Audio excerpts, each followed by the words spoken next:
Mr. Farah, assisted by Mr. Ramata and Mr. Crawford. They entered the water, and when they came back up, Mr. Cont'd indicated to Mr. Farah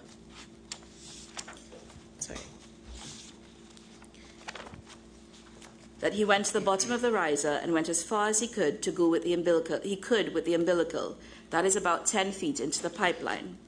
Mr. Cont'd also indicated that he found a set of dive gear just past the elbow and he brought it back. At this point in time, Conan Bido arrived and Mr. Farah discussed the plan with him. Conan Bido, Michael Cont'd, Corey Crawford and Ronald Ramata then entered the water. After the divers entered the water, Coast Guard officers told Mr. Farah to get all of the divers out of the water and that they had to stand down. At about 6 p.m., Mr. Farah indicated this to the divers when they emerged from the water. Around 6:30 p.m., Conrad Bido arrived with surface supply equipment, and the rescue plan was modified so that divers could now enter the water with commercial equipment instead of scuba equipment. Mr. Farah stated that he repeatedly tried to convince the Paria representatives to permit LMCS to make at least one rescue attempt, but they kept saying that they were not in charge and would relay to their supervisors. He stated he kept going back and forth with the representatives, including one, Catherine, who kept saying that LMCS didn't have permission and had to just stand down. Mr. Farah also tried to convince the Coast Guard, but they just kept saying that LMCS could not dive and they had to stand down until they received instructions. In addition to Conan's equipment, 2 other dive support vessels arrived, fully equipped with surface supply equipment and willing divers. Mr. Farah stated that Paria was aware that all of the resources came in, and he had discussions with Catherine and other Paria personnel present as to what resources were available to LMCS. Mr. Farah stated that communications between himself and Paria personnel present at Port 6 were cordial and good, and he provided all the information requested of him. On late Friday night, works were done to install the spool piece on the riser in order to shut down the compressor in the chamber and to open the pipeline on berth number 5. There is on the screen a diagram which would show how the riser would have looked after it was connected topside. After midnight, Paria arrived with cameras. However, Mr. Farah did not see the footage. There was also a second attempt with a crawler. Mr. Farah stated that he did not see that footage either. Mr. Farah left berth 6 at around 8 p.m. on Saturday, the 26th February. On Sunday, the 27th of February, Mr. Farah accompanied Mr. Kazim Ali Sr. to 2 meetings with Paria to inform Paria of the rescue plan and to convince them to at least give LMCS one chance to make a rescue attempt. At this point in time, Mr. Farah stated that he wanted to give the benefit of the doubt that someone was still alive and it could still be a rescue. After the first meeting, LMCS had to go back to the office because Paria wanted LMCS to do a method statement and a risk assessment for the rescue operation. Mr. Farah assisted with the preparation of the documents. LMCS returned for the second meeting with Paria, but Paria did not give permission to carry out the rescue. He states that one person on behalf of Paria at the meeting mentioned that there could have been oil in the pipeline and spoke to the possibility of radiation to the diver. Mr. Farah, however, stated that in previous times that he dived into a pipeline, this was never raised as an issue. He also says that LMCS have been involved in many oil spill cleanups and radiation was never brought up as a possible problem. Mr. Farah also stated that he was confident about the rescue plan. LMCS had the equipment and the competent personnel to execute the rescue, and there was no concern that there could have been another incident occurring which would have sucked the men into the pipeline. Mr. Farah said that he was also prepared to enter the pipeline. Mr. Farah, is that an accurate summary of your evidence? It is. Thank you. Yes, thank you. Thank you, Mr. Farah. I just want at this stage to ask you one thing, really. The various plans that there may or may not have been to effect a rescue, did you regard any of those plans as having with them a risk to those who were going to effect the rescue, including yourself? Well, at the initial stage, the rescue plan to dive on scuba, there would have been a risk, but at the end of the day, we had lives in the pipeline, and we were willing to execute that dive using scuba. Is the short answer to my question that there was a risk attached to doing so? There would have been. Yeah. Were the divers that you dealt with prepared to take that risk? They were. Did they know what that risk might be? They would. Yeah.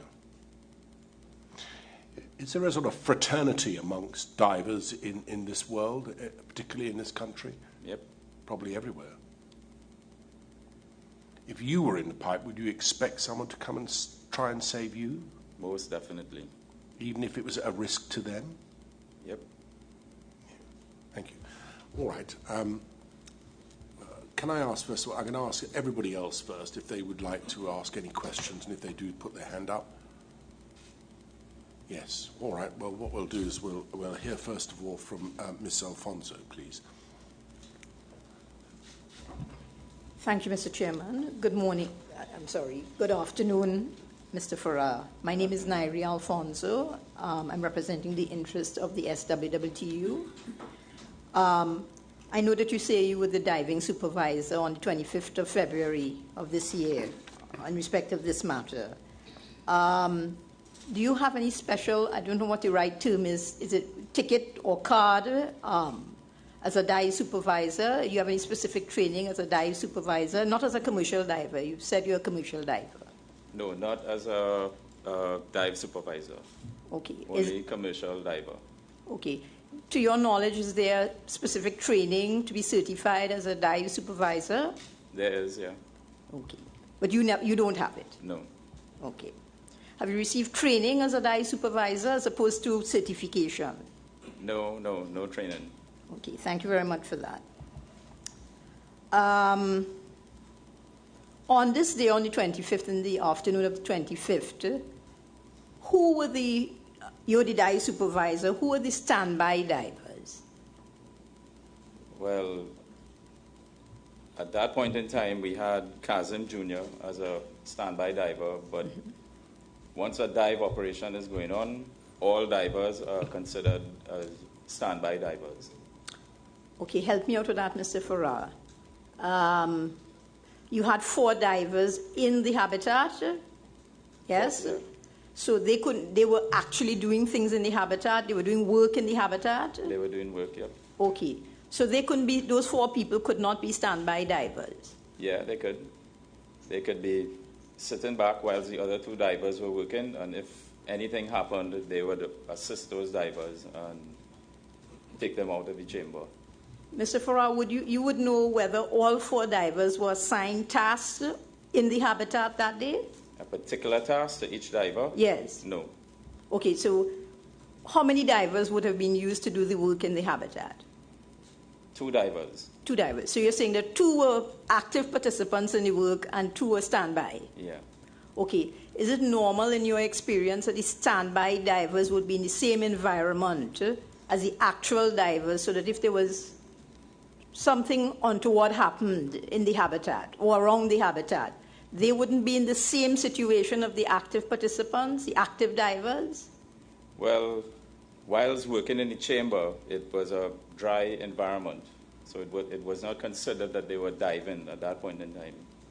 Okay, so if you remember, who were the standby divers on the 25th of February? Whilst the 4 divers were working in the water, in the chamber, we had Kazim Ali and, if required, Dexter Guerrero. Help me out, Mr. Farrar. If you have a standby diver, isn't it not best practice that standby diver or divers, as the case may be, would be topside and geared up? Mm-hmm. He was unable to get into the water very quickly? Yeah. Who is he? Kazim Jr. Okay. But Kazim Ali seemed, at least from the video we saw, to be ferrying tools to the four people in the habitat. Yeah. He was also assisting them with carrying out that task as well. If they needed any additional tools, he would carry it down and give it to them. Okay. So how would Mr. Kazim Ali, be a standby diver able to assist in the event of an emergency with the 4 people in the habitat, if he himself was in the habitat? It's very unfortunate that at that point in time when he went down that this event occurred. Okay. So he was a participant in the work then. He wasn't a standby diver. He was a standby diver. But he was a standby diver exposed to the same risk in the event that he had to effect a rescue. He would be in the same environment of those he was asked to rescue. Correct. Would you agree, Mr. Farah, that would not be best practice? Well, I would say, yes, I agree with that, but how the job was planned to eliminate the hazards of the Delta P, which caused this accident, that was not supposed to occur. Okay, I wouldn't get to Delta P at this point in time. I'm just asking, in the environment that you had, you should have had, the best practice would have been a diver or divers fully geared up and waiting to get into the water quickly, immediately. Correct. Correct. And that didn't happen here. No. Okay. I notice in paragraph 2 of your, I think this is your original witness statement. Yes, your original witness statement at 439. You named yourself a D, 2D, as a standby diver as well. Yep. Mm-hmm. You agree? Yeah. Yes? Yeah. Okay. Yeah. So would it be best practice for the dive supervisor to also be a standby diver? No, but given the circumstances that happened that day, yes, I was the only one that could have acted as a standby diver, myself and Dexter. Okay. Was Dexter geared up and waiting to go into the water immediately? No. Okay. Isn't it true, Mr. Farrar, that you yourself had to take the time to put on your gear in order to get down to the habitat, so that caused a delay as well in you getting to the inside of the habitat? Well, I had the time because I had to wait before the habitat blew back down before I can enter. Okay, but you had to gear up. You had to put on fins and tank and harness, well, not harness, the pack that you put the tank on and so on. You had to do that and get your mask and so on. Correct. Okay, so wouldn't a standby diver be somebody geared up just like that and waiting to get into the water, as you say, when the water settled in the habitat? Yes. Okay. Correct.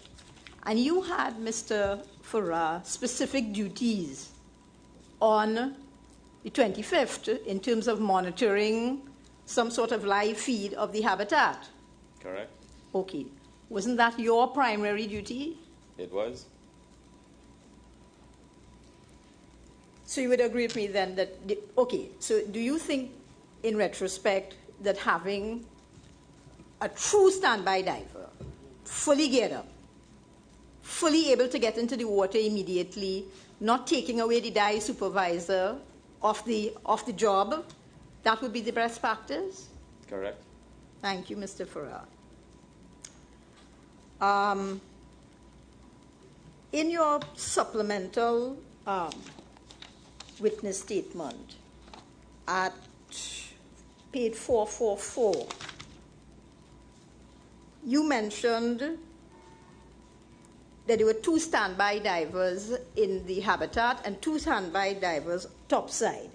Is it that you were counting yourself and Mr. Guerra as the 2 standby divers? Sorry, I'll let it come up. That's paragraph 14.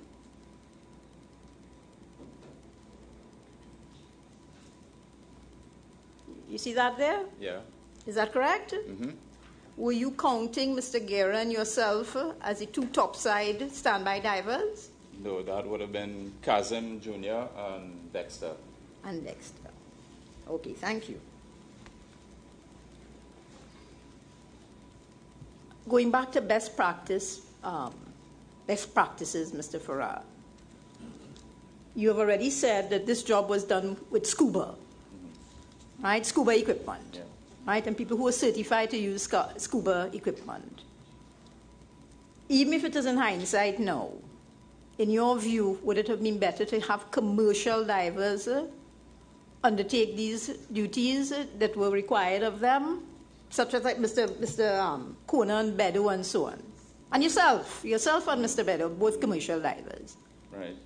Would it have been better to use commercial divers? I'll ask you that first. No, it wouldn't have mattered. Okay. We weren't using commercial surface supply equipment. Okay, and that was the next question. Right. Would it have been better to use commercial diving equipment? And I'll give you an example. I'll give you what I mean. Right. Surface air with an umbilical cord, some form of tether, meaning something attached to your hip, so that if you got into difficulty, there would be somebody topside, a tender, that's the right word? Yep. Right? Who would be holding the rope that is attached to your hip, and that you would have surface air, and that surface air could be supplied not only with a helmet, but something, I think the term is hat, isn't it? That is correct? Yeah, dive hat. A dive hat. So something light. No, not light. Okay, and they dive hats that are just about a pound and a half? Definitely not. Not the big metal ones? Mm-hmm. Something that you strap under your chin? No. Or no. also known as a dive mask? A band mask. Pardon? Band mask? Band mask, Yeah. yes. That's about 18 pounds. Okay, Yeah. no. Mr. Farad, they're not lighter, newer versions of that? Not that I am aware of. Okay, I'll leave that and ask it to somebody. But I'm told that they're much lighter units that are about a pound and a half. Okay, so setting aside, I can't, if you don't know, you don't know. But with respect to the harness, where you could have a rope, where you could have a tender topside, holding on to that rope, in retrospect, in hindsight, now that you know what transpired on that day, would it not have been safer, best practices, would it not have been safer for the 4 divers? 5? In hindsight, yes. It would be. And that's something very, for want of a better term, I've never dived. That's very low tech, isn't it? Low tech, what? Meaning, you have a harness, you have a rope, you have somebody topside who's a tender, who's holding that rope, so if something happens, they're able to hold on to the diver. Yes? Yeah. So when I say low tech, it's not expensive equipment, it's state-of-the-art equipment, right? Standard stuff. Correct. So I say, even in hindsight, in retrospect, would it not have been better to have these divers with the harness, with somebody as a tender, topside? Yeah. In hindsight, yes. But you didn't plan for that eventuality. Nope. And you would have worked out, as you said in your witness statement, what were the potential hazards involved in this job. Correct. And that potential hazard of having to retrieve a diver Was never considered to that extent. To that extent. Yeah. Mr. Fry, I want to ask you a hypothetical. If you can't answer, you can't answer. If something had gone wrong with the atmosphere in the habitat, and forget the pipe, people went down the pipe, and you had to retrieve a diver because they fell unconscious, for argument's sake. Right. That would also be the mechanism you would use to pull them above the water, yes? What? If they were harnessed. Right. If there was, I'm just trying to say, I don't want to just say it's only if they went into the pipeline that would be useful. If something happened to them in the habitat, having them tethered at a harness, would that not assist in retrieving your divers? Yes, it would. Yeah. Yes? Okay. So you would agree that in best practice would have been to have this type of equipment. Even if you can't agree on the lighter mask. Right. Okay. Mr. Farah, we've heard, I wouldn't go over the original plan, which involved only yourself and Mr. Guerra, because that's all you had. There's only 2 divers you had available for the first plan. Let's call it the first plan. Subsequently, other divers like Cont'd, Bedu, and Michael Kuban, and those sorts of Rolly, Ramuta, and so on, they came on scene. Yep. And I see I take it about 6:30, Mr. Bedu would have come on scene Which one? with some equipment. That's Conrad? Conrad? Oh, I'm sorry, you're correct. They're two brothers, right? And he came on scene, Conrad, I believe it is, with surface air. Yeah. That's the right thing. Is it that the barge from which these operations were staged that belongs to LMCS, you didn't have surface air there? No. Okay, so you didn't have, We had an air compressor, but you had an air compressor, Yeah. but you didn't have like the long umbilical cords that you could No. provide? no. Okay. At some point in time, it looks to me, but I am not sure, so you please confirm, around 7:30 of that evening, you had not one, but 3 vessels Right. arrive. Well, two. Two. Okay, 2 vessels arrived, which were fully equipped with surface air and commercial divers and other equipment. Correct. Correct. And at that point in time, because we won't talk about the first plan, another plan was available because you had different equipment. Correct. And what was that plan, Mr. Farah? To use surface supply equipment, and Cont'd Bedu would have entered the pipeline to execute the rescue using surface supply equipment and not scuba. So you would have the umbilical cord and you will go with that. Umbilical, communications, lighting, camera. Okay. And to your knowledge, why wasn't Cont'd Bedu able to go down with all that equipment? Well, at that point in time, we were told that we weren't allowed to dive, and we had to stand down until we received further instructions. Okay, so the first thing I'll ask you, who is we? LMCS. Okay, were you told? Yeah. Okay, and other persons who on the barge Yeah. employed by LMCN. Okay, and who told you that? At that point in time, it would have been Catherine. Okay, Catherine Balkisoon. Yeah. And was that prohibition from diving extended to Mr. Bedu and others who were on these other vessels? To everyone. Okay, well, okay, so how was that communicated to them? Well, they told me that They told you? They told me we were not allowed to dive. I don't know if Paria was in communications with the other vessel that they had alongside, but I know they told me that we weren't allowed to dive, or anyone else was allowed to dive and enter the pipeline. Okay, but you don't know if they communicated with other divers. You just know they told you. Yeah. Did you tell those other divers that you pass on the information? Yeah, everybody kept coming and asking me what was going on. I told them that we were waiting for instructions from Paria to execute the rescue. Okay. Did the Coast Guard have any role there to play in prohibiting people from making a dive? Yeah, they came to me personally and told me that I had to get all the divers out of the water. You have to get all the divers out of the water. Yep. Okay. And who would those divers have been at that time? At that point in time, it was Michael, Kurban. Raleigh, yeah, Michael, Kurban, Raleigh, Ramuta, Cont'd Bedu, and Corey. I see.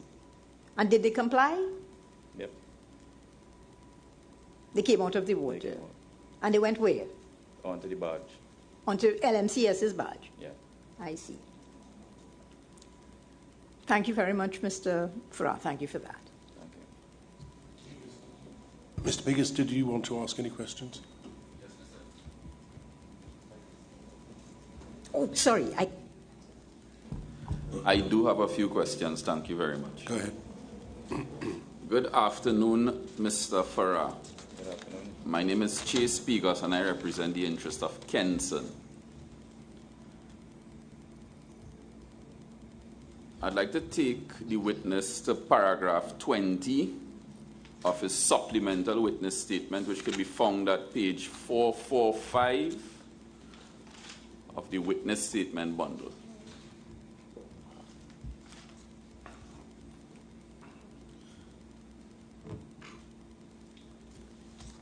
At paragraph 20, you stated, based on my knowledge of the project, and the permit to work system, Paria always has a representative present while works are being conducted. Based on what I am aware, their function is to supervise. Yes? Now, based on that statement at paragraph 20, we can take it that you are familiar with the contractual obligations between LMCS and Paria as outlined in the scope of works. Yeah. Right. And you are also familiar with the permit to work procedure. Right.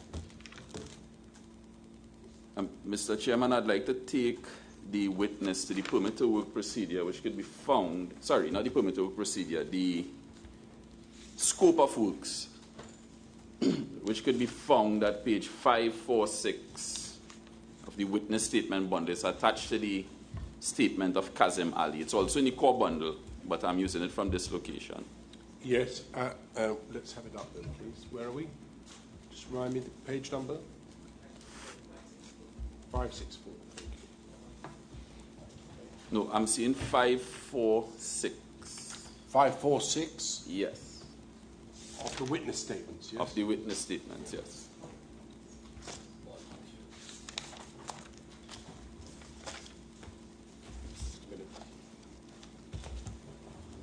Okay. So, Mr.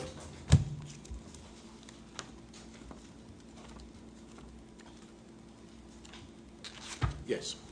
Okay, thank you very much. Now, Mr. Farah, this is the document that you say you familiarized yourself with, yes? Yeah. I'd like to focus your attention to clause 2.0.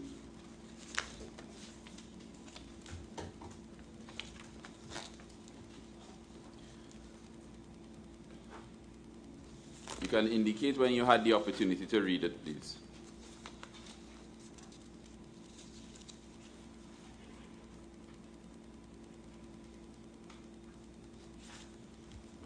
Right, yes. Right. Now, pursuant to clause 2.0, you agree that it provided for supervision of the entire job, yes? Yeah. And the supervision for the entire job was to be done by LMCS according to that particular clause.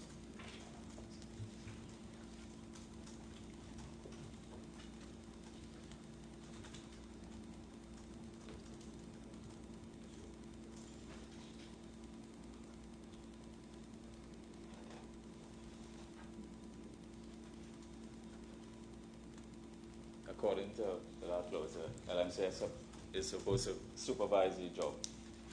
Thank you. Now, as far as you know, before the execution of the contract, I'm just asking this based on your knowledge, as far as you know, before the execution of the contract, LMCS did not identify someone from Paria with the expertise to supervise. I am not aware of that. Okay. Now, in your witness statement, you spoke of Paria representatives, yes? Yeah. You know the name Houston Madrad Singh? Yeah. Right. You worked with Houston Madrad Singh, yes? As dive supervisor. For LMCS, you would have worked with Houston Madrad Singh. On this job, particular job? Yes, sir. I can't. When you say work with him, what do you mean by that? Whether you worked with Houston Madrad Singh on this particular job, whether you saw him, whether you interacted with him.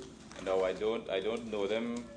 I can't put a face to the name, so I can't answer that. Okay, so let me ask the question another way then. The Paria representative that you speak of in your witness statement, were you familiar with that person's job title as it relates to what was taking place? No.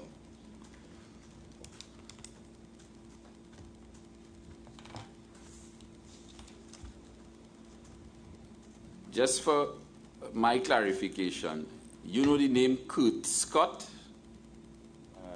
No, I do, yeah. Right. You know the name Kurt Scott now, but you were familiar with the person at the time you all were doing this particular job? No.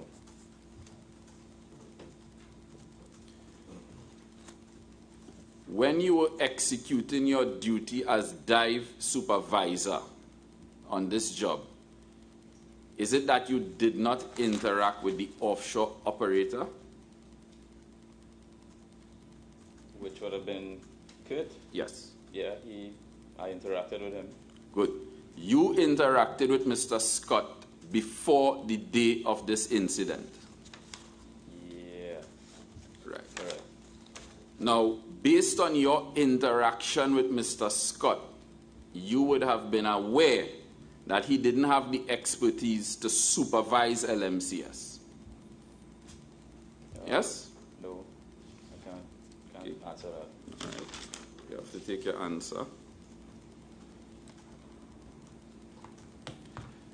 I'd like to draw your attention again, at the risk of being repetitive, to clause 5.1 of the scope of works.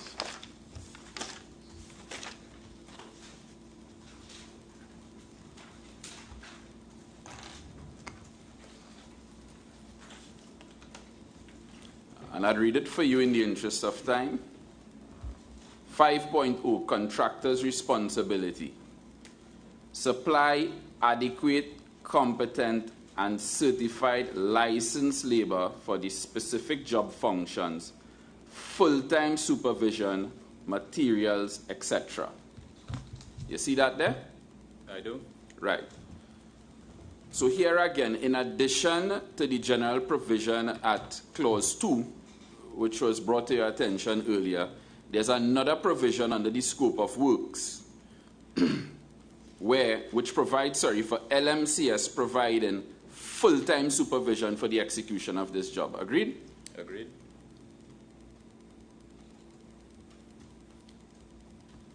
Look at clause 5.11, a very short provision.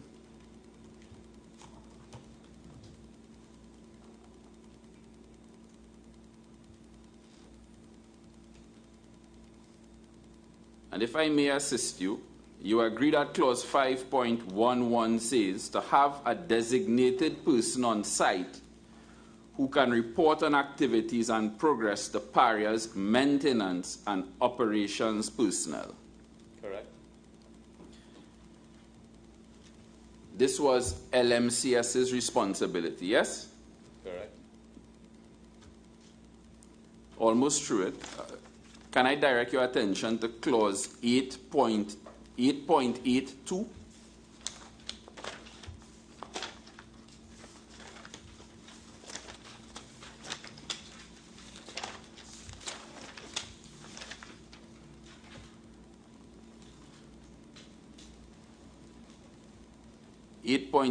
and I'm looking at subclause H in particular.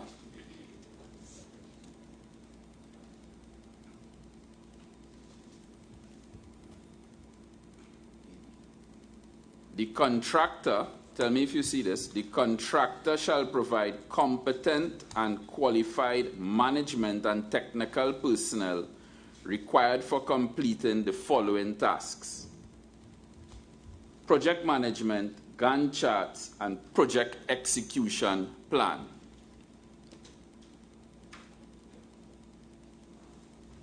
Can somebody help me what a Gantt chart is, please? Don't you tell me, let him. What is a Gantt chart? Yes. Okay. I don't think that I have the knowledge to give that answer respectfully. Very wise. Very Yes. wise. Do you know what a Gantt chart is? Neither do I. No. Mr. Wilson, perhaps you can help us. Sorry? Or am I embarrassing you as well? No, it's Put a speak on. a Gantt chart. Where is it? H? Project management Gantt charts. It's essentially a tool, software tool used in project management. I think it's a chart that sets out the stages of and progress of the contract. So like you could look at a particular point and see where the work's supposed to be matched against the time to know if you're lagging or if you're ahead of time. Project management tool, yes. Yes. Mr. Peterson, you never cease to astonish me.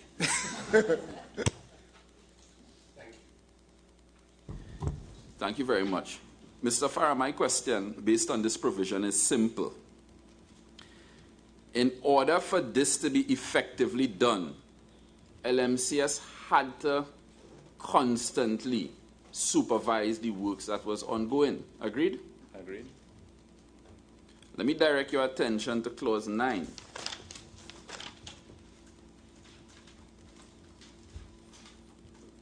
Which can be found at page 579.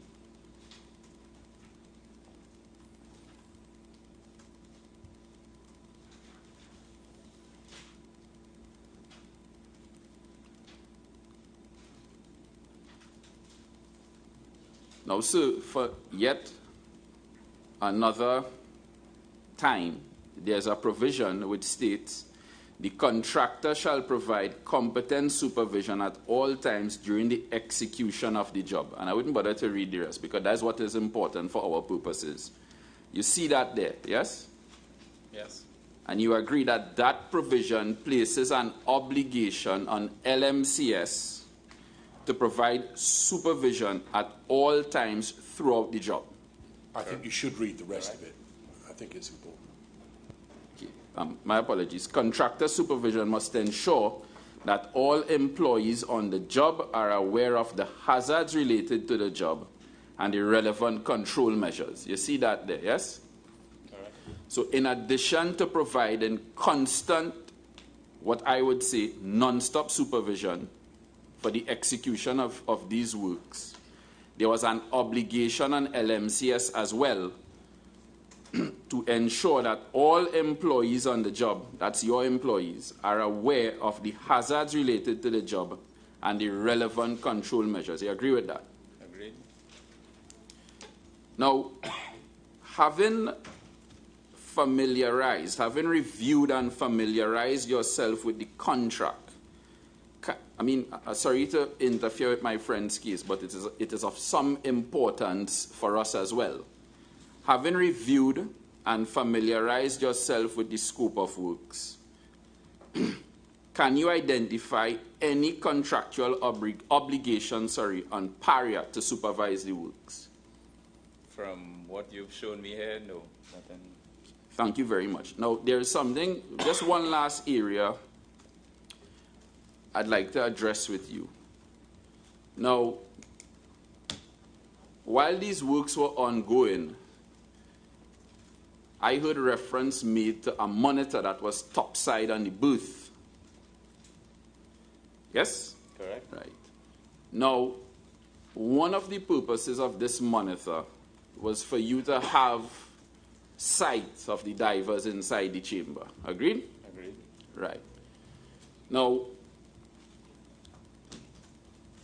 for someone who is not familiar with what was going on the day in question, I mean, of course, you are familiar, so you could look at the monitor and you might have a general idea with respect to what is going on. Yes? Correct. Right.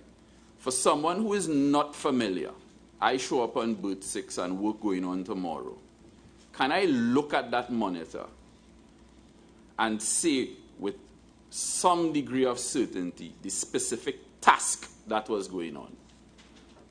If you have no idea what the job is about, no, you would not know. Thank you very much, Mr. Farah. I appreciate your attention and time. Much obliged, Mr. Chairman.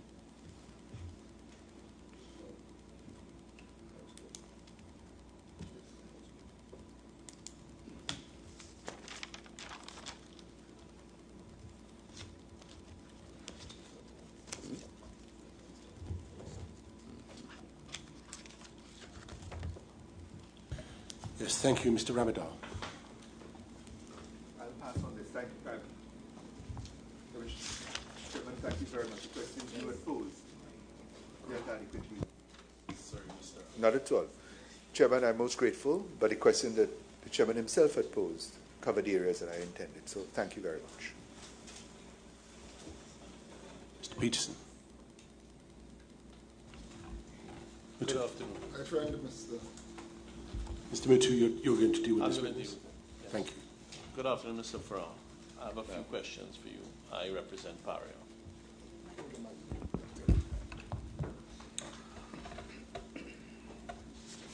Your supplemental statement, perhaps I can pick it up here. If I can take you directly to paragraph 22, which is on page 446.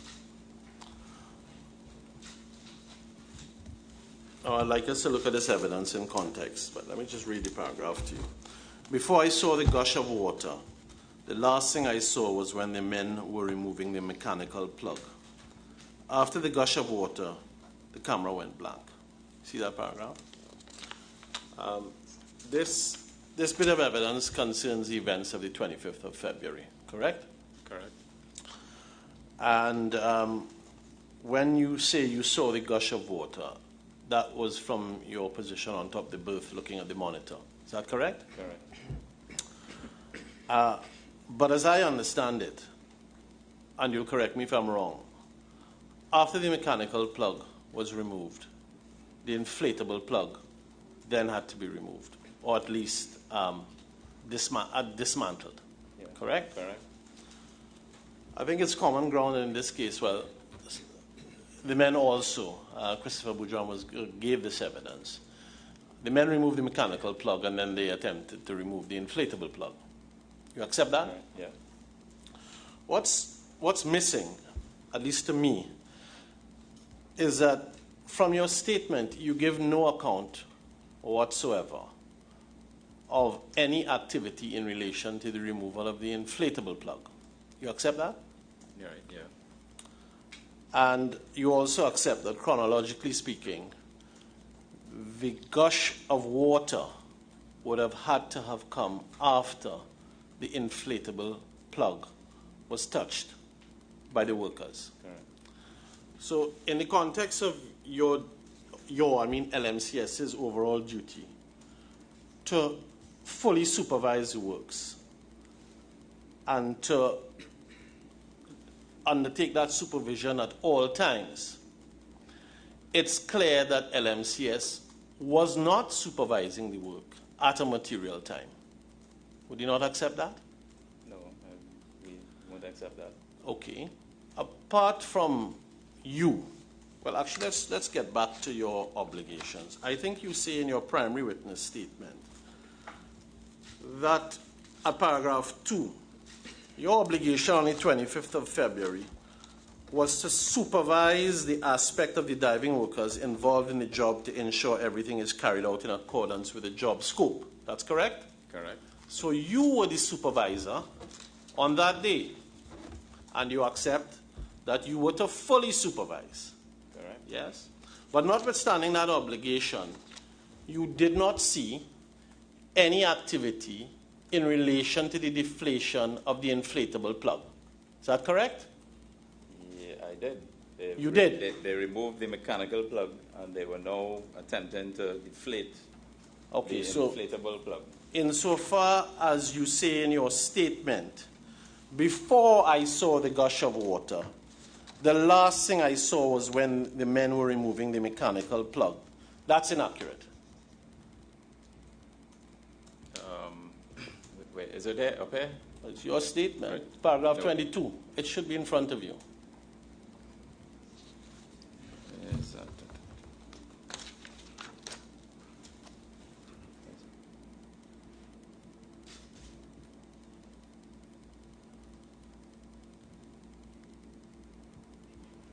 right. Could you repeat the question now? My question is,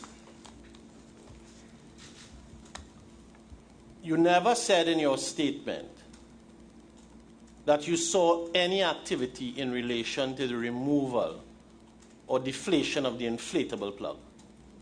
You accept that? Yeah, that's not And- here.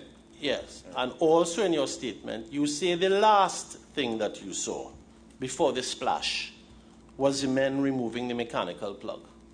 Correct. And you also accept that before that splash, some activity must have taken place in relation to the inflatable plug. Correct. Yes. And I'm suggesting to you, on your sworn testimony before this commission, there's therefore a glaring omission in your duty to supervise. Would you accept that? No. Are you telling us for the first time today, after giving 2 statements to this commission, you are now telling the commissioners that you saw activity in relation to the removal of the inflatable plug? Are you telling us that today for the first time, Mr. Farah? I am. Yes, okay. Well, we're all very keen to hear what happened. So tell us. Right, so they removed the mechanical plug, and one of the divers they pulled the air hose that was connected to the inflatable plug, and he had it in his hand. And soon after that is when the gush of water entered the chamber. So this happened all under your direct supervision? Correct. We saw a video on the first day of this commission with men in the chamber. It seemed to me, and maybe you can help us with this, was one man down in the pipe on the inflatable plug? What? I've not seen that video. Well, let's leave the video aside for one moment. You were there. You were looking at this thing on the monitor. Correct. Who deflated the inflatable plug? At that point in time, it was not deflated. Who attempted to deflate it? I can't recall who had the hose in their hand. I see. How many men were in the chamber? 4. That was an important aspect of the job? With the removal? Yes. Yeah. You were the man supervising? Correct. Your duty was to supervise? Correct. Can't remember who it was? At this point in time, who it was, no. Okay. Well, how far down were they in the pipe? They weren't in the pipe. They weren't in the pipe, so they were standing on the floor of the chamber, bending over to remove it? No, they were standing above, looking down into the pipeline. Right, but did they have to reach down into the pipeline to remove the plug? Or you can't remember? No, you wouldn't have to reach down. The hose was connected to the mechanical plug. So when they removed that, they then got access to the air hose. So nobody had to go into the pipeline. From the top of the pipe, how far down was the plug? Which plug? The inflatable plug. From what you could see. I would not be able to see how far down it would be. You wouldn't be able to? From the camera, no. So the camera wouldn't give you that information? No. Okay.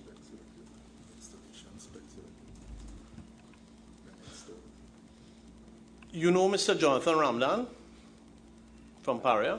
I know the name. Yeah, he was the site authority on the day? I believe so. You recall encountering him shortly after there was a splash in the chamber?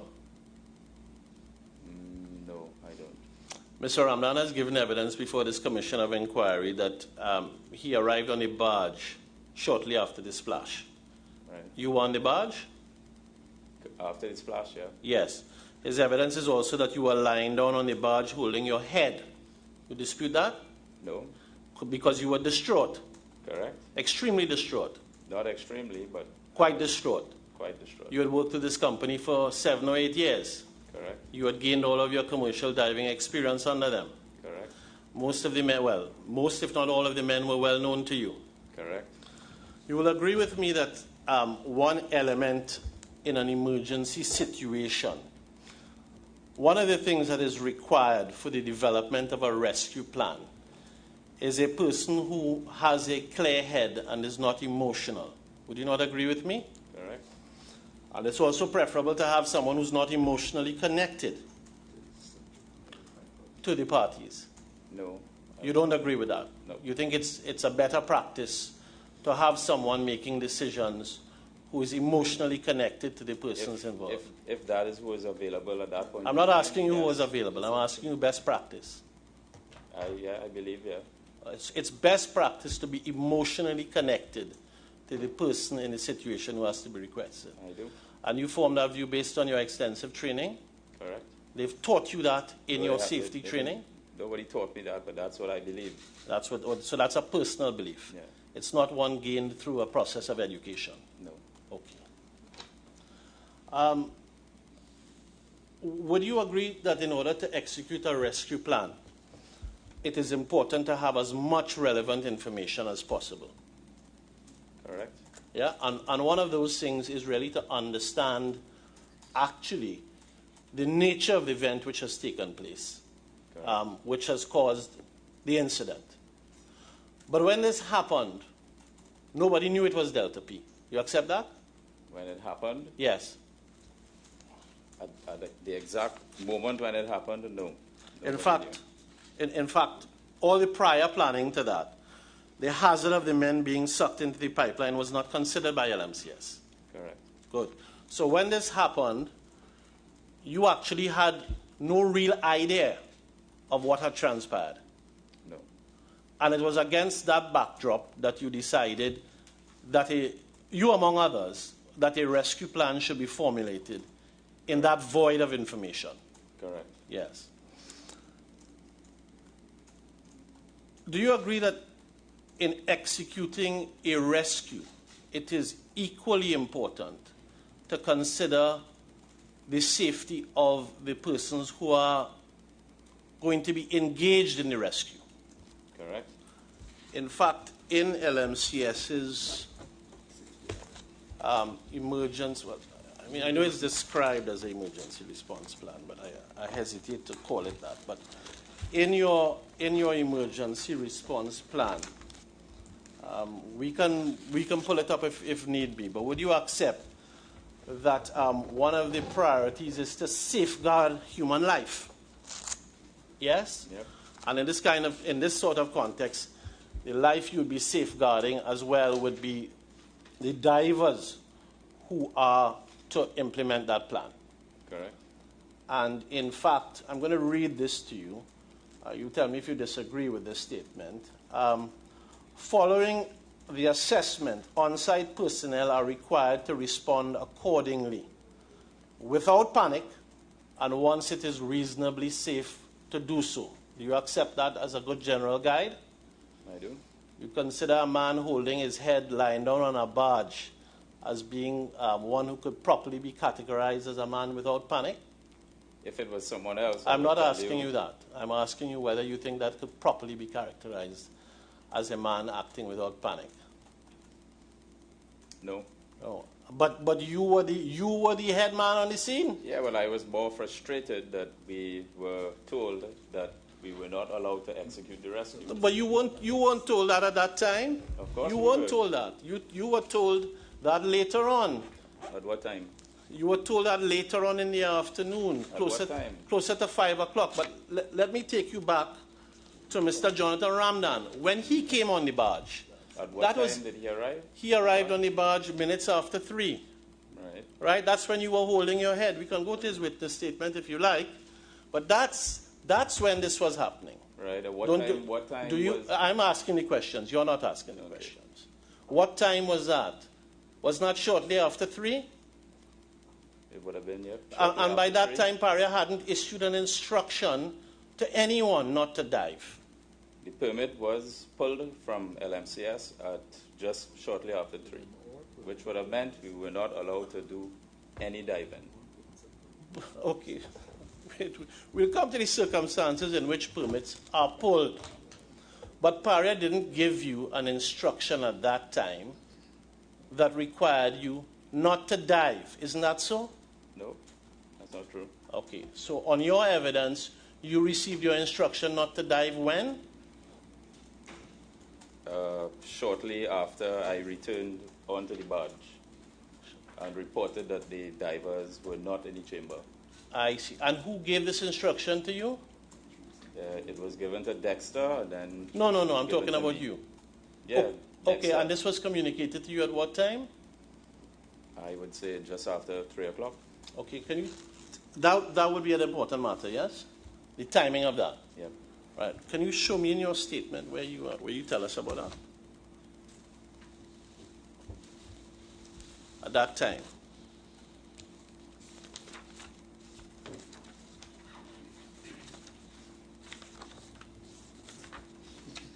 Yeah, I don't have a time to in my statement. All right. Would have been important to put it there, wouldn't it?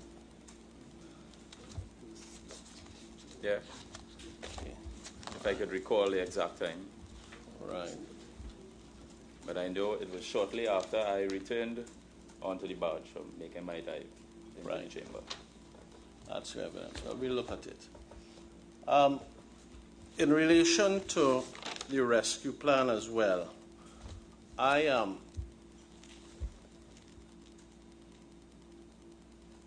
want to suggest to you that, in fact, LMCS had no real rescue plan at that time.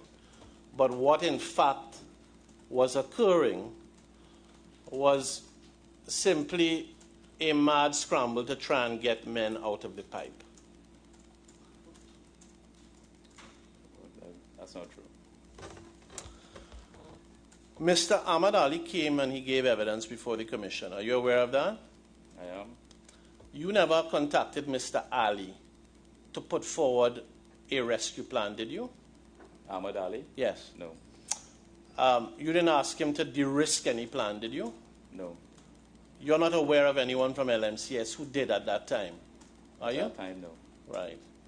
But at that time, your plan had been formulated according to you. Correct. So the plan had been formulated in circumstances where there was a complete absence of any input from the health and safety manager of LMCS. Correct?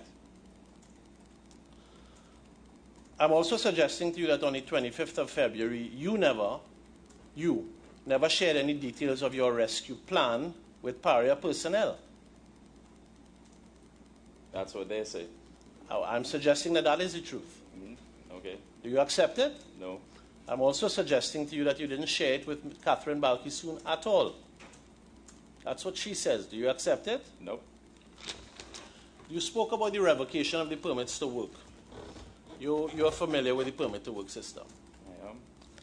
I am. Don't you accept from that system, in the event of an emergency or risk situation, the permits are to be surrendered? Yeah, it should be. Yes. And it should be surrendered as a matter of general safety in order to manage the site. Correct. So that there was no real basis to complain about the permits actually having to be surrendered at that time. Would you agree with that?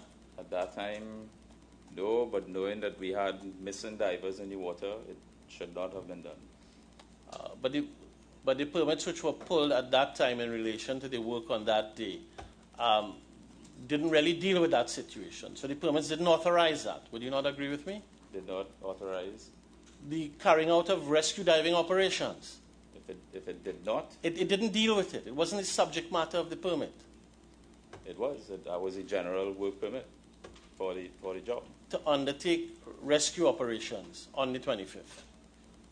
It wasn't. The permit was not there to undertake rescue operations, but once they pulled the permit, Dexter said we were not allowed to do any diving. No one was allowed to enter the water. I see. So that's your interpretation of the consequence of the Right. permit being surrendered. You accept that the permit doesn't actually talk about that at all. No, it does not. Right. Now,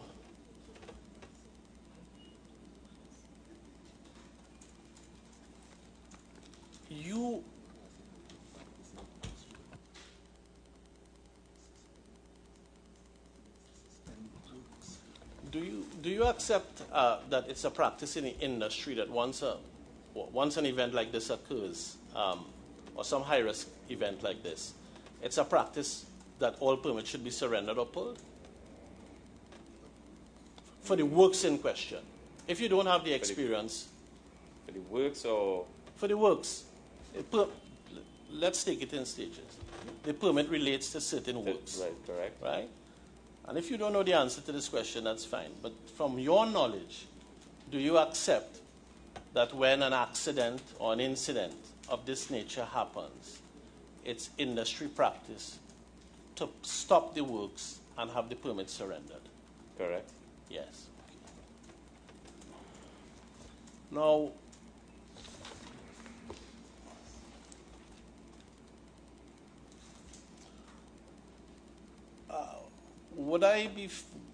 you've never conducted a rescue of divers trapped in a pipeline, have you? No. Right. So when this occurred on the 25th, in a sense, this was very new to you. Yep.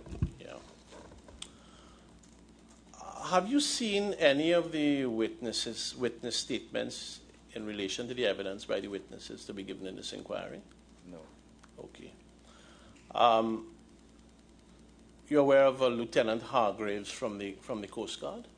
I'm aware of the name. Right. Was he one of the people you interacted with on that day? I can't recall. Okay. Do you possess, because it's unclear, I had a look at your CV, but it was a little bit slim. Do you possess any PADI certification as a search and recovery diver specialist? No. Okay.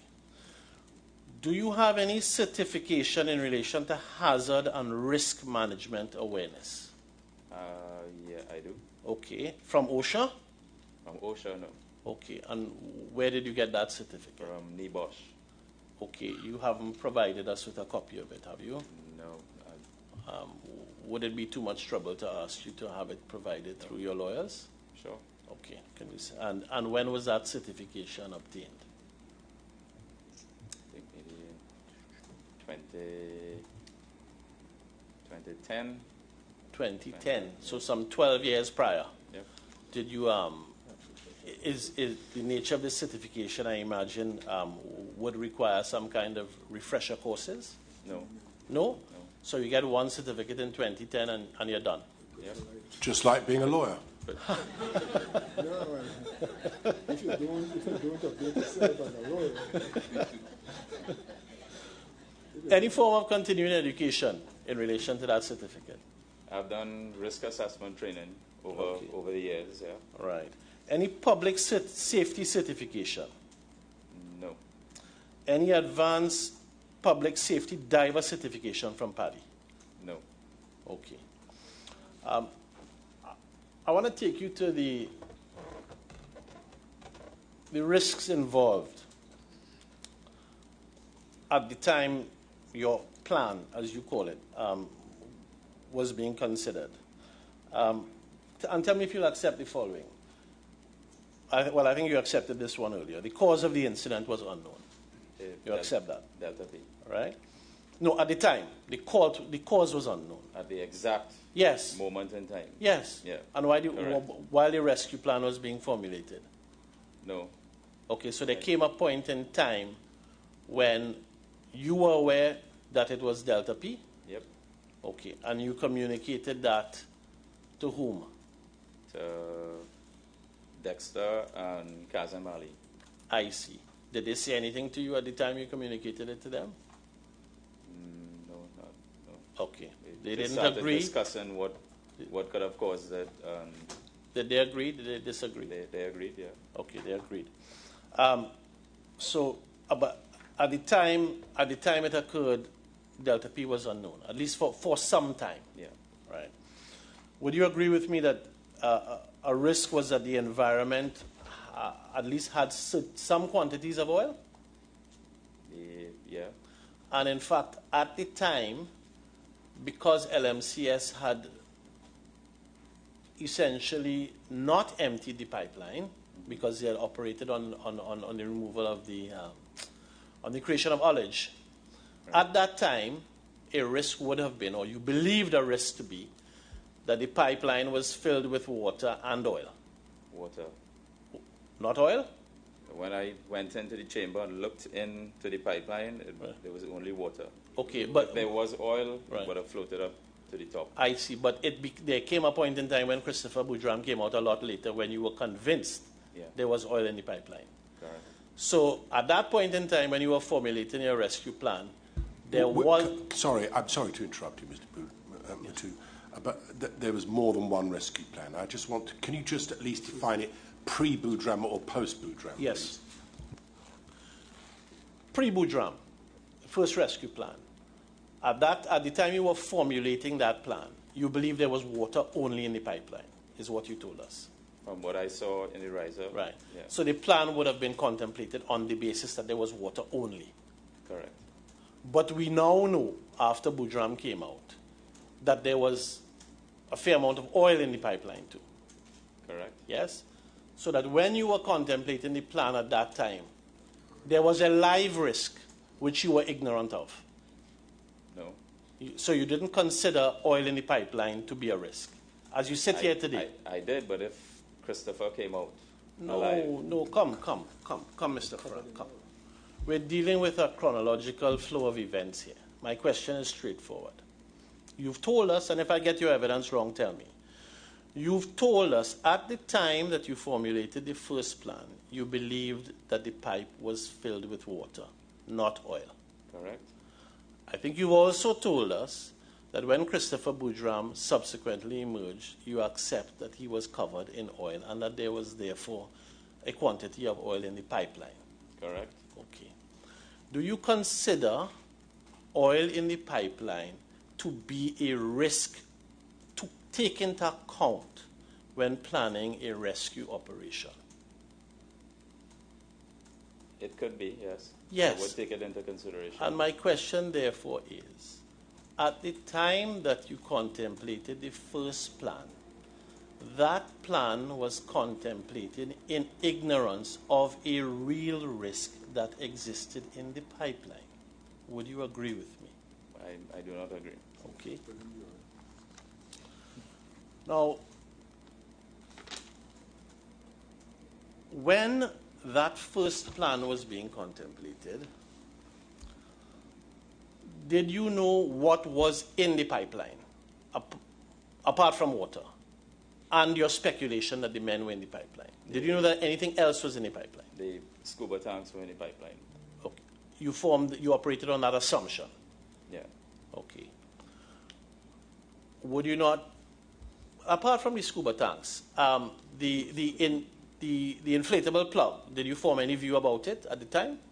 No. Did you consider whether it would have been in the pipeline? No.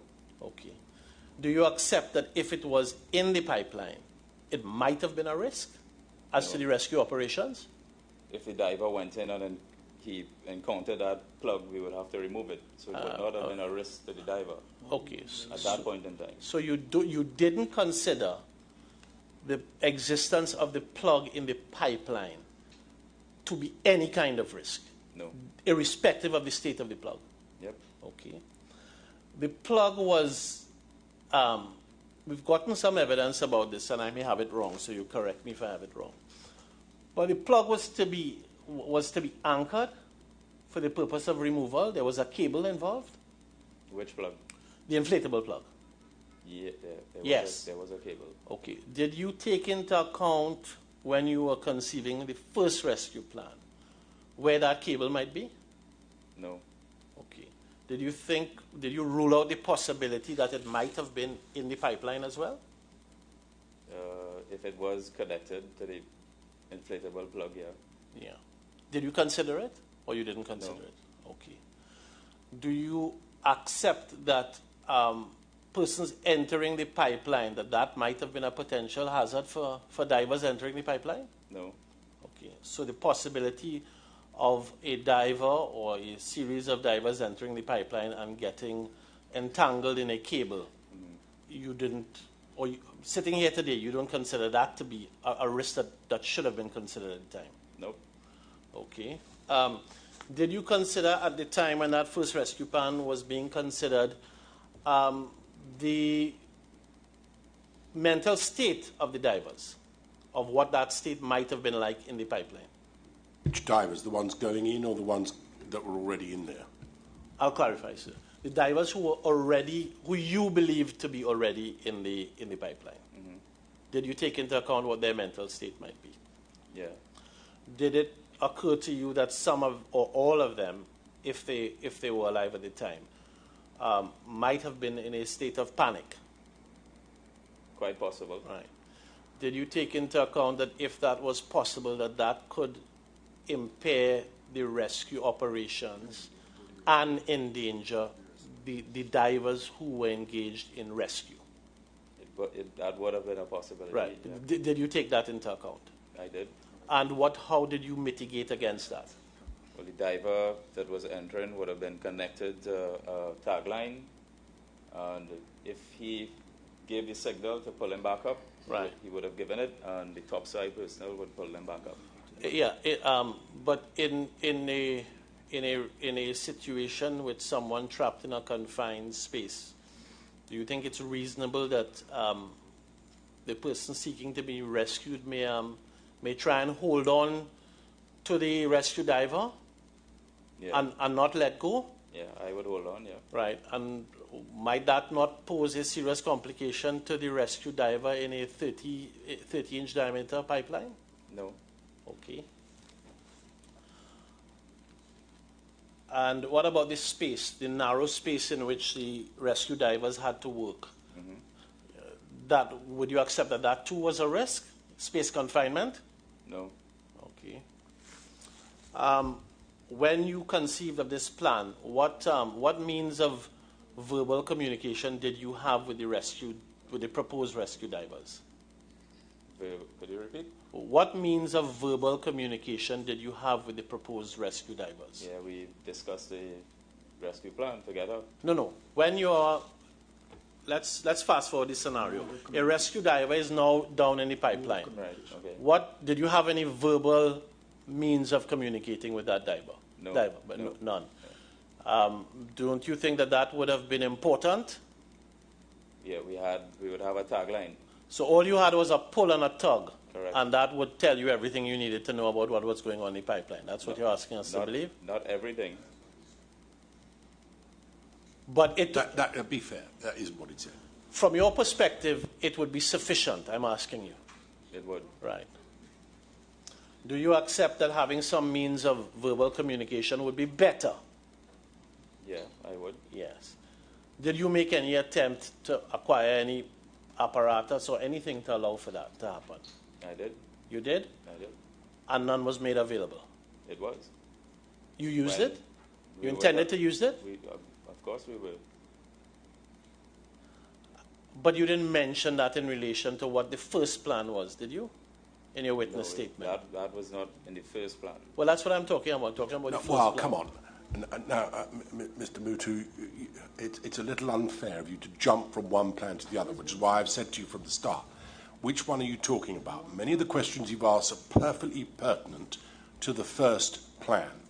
You've now asked him a question which clearly doesn't relate to the first plan, it relates to a second one. So you should say, you'd clarify at least from him where we are and what your question is aimed at.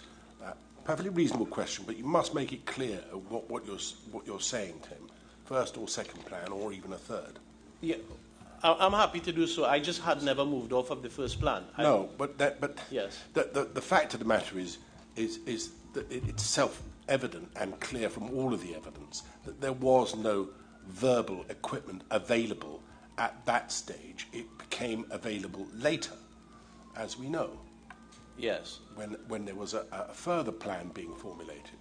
So if you want to address that, then I'm perfectly happy to hear it. I'm happy to get to that, but what I'm trying to deal with this witness on is the first plan and the feasibility of the first plan, whether any real thought had gone into that first plan, whether the first plan placed men at risk, and if so, what was the nature of the risk. All of that seems perfectly relevant to me, but I've made my position clear. You must be clear yourself about which plan you're talking about. I certainly wasn't. I'm not surprised that the witness wasn't. I'm happy to make the correction. Mr. Farrar, unless I tell you otherwise, the only plan I'm talking to you about at the moment is the first plan.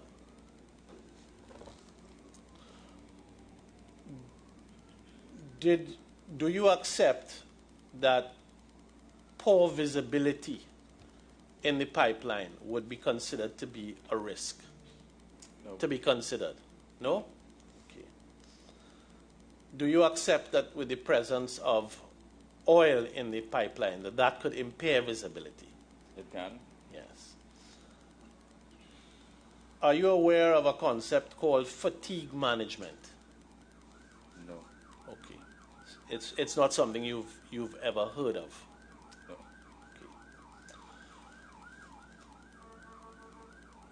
For the rescue divers, do you think it would have been important to also have had in place a rescue plan for them in the event that something went wrong? We did. I didn't ask you that. It would have been important, yes. Okay. You have not unless I've missed it, and if I've missed it, please direct me to it. But I don't see any mention of that in your witness statement. Is it there? No, not. Okay. So today is the first time you're telling us about this rescue plan for the rescue divers? First plan, huh? This is the first plan. In my statement? Yes. It's not in the statement. Okay, it's not in any of the statements. Verbally stated on that day. Okay, I want to try and understand that rescue plan. I presume that to have a rescue plan to rescue the rescue divers, you need to have other personnel on site. Correct. Yeah. How many divers did you have on site when the first plan was conceived? We had initially it was just myself and Dexter. Right. And Kazimali Sr. He came. Yeah, he came. So 3 of you all were there, and at that point in time, you had conceived the first plan. Correct. And you intended to execute that first plan straight away? Straight away. Right. But don't you accept, given the personnel you had then, you didn't have enough people to safely execute the first rescue plan and have in place a team of people to rescue the rescue divers? No, I won't agree. Okay, you don't agree. Okay. Who else was there at the time with the capability to dive? At that point in time? Yes. Myself and Dexter were here. Yeah, we just went through that, I think. Yeah. Okay, so there are 4 people there at that time who can dive. 2. 2. Right. Sorry. 3 if you include Kazimali Senior. That's yes. all. Yes. So you have a contingent of 3 people, and that contingent of 3 people you say is adequate to execute the rescue and also have a rescue team to rescue the rescue diver if something goes wrong. That's your evidence. Correct. Okay. You gave evidence that you had, in fact, worked in a pipeline before. Yes? Correct. I think you say that at paragraph 28 of your supplemental witness statement. And you say this was in about 2009 to 2010. You recall that? But that pipeline was 50 inches in diameter. Isn't that correct? 48, yeah. 48, okay. Well, Would you accept that that's substantially bigger than 30 inches? It is. Yes. Do you accept that you actually could turn around in a pipeline like that? You that can. side? Yes. Do you accept that in a 30-inch pipeline you can't do that? No, I don't. I've never tried it before. But you think it's unlikely? No. Okay, so you think that you can... I can, yeah. Okay, and you think the divers who were with you on that day, given their size and so on, could readily flip around in a pipeline with 30-inch There would be no need to flip around. I didn't ask you that. No, they won't. It wouldn't be possible for them to flip around. Right, okay, but you could. I could. Okay. And also that job you did in 2009, 2010, the pipeline there was in pristine condition. I wouldn't say that. But it was a replacement or the renewal of a riser, wasn't it? Correct.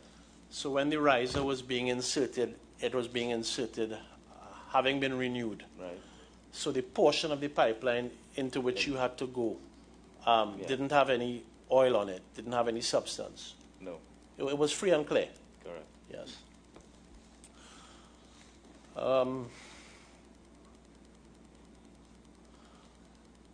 You talk about the toolbox meeting. I think before we go there, we should have a lunch meeting. I'm guided. It's 20. My watch says 25 past. I know my watch is a little fast, so let's see where we are. Yes, I have it as 22 minutes past. Shall we resume at 2:15? That be all right for everyone? 2:15? All right, we'll do that.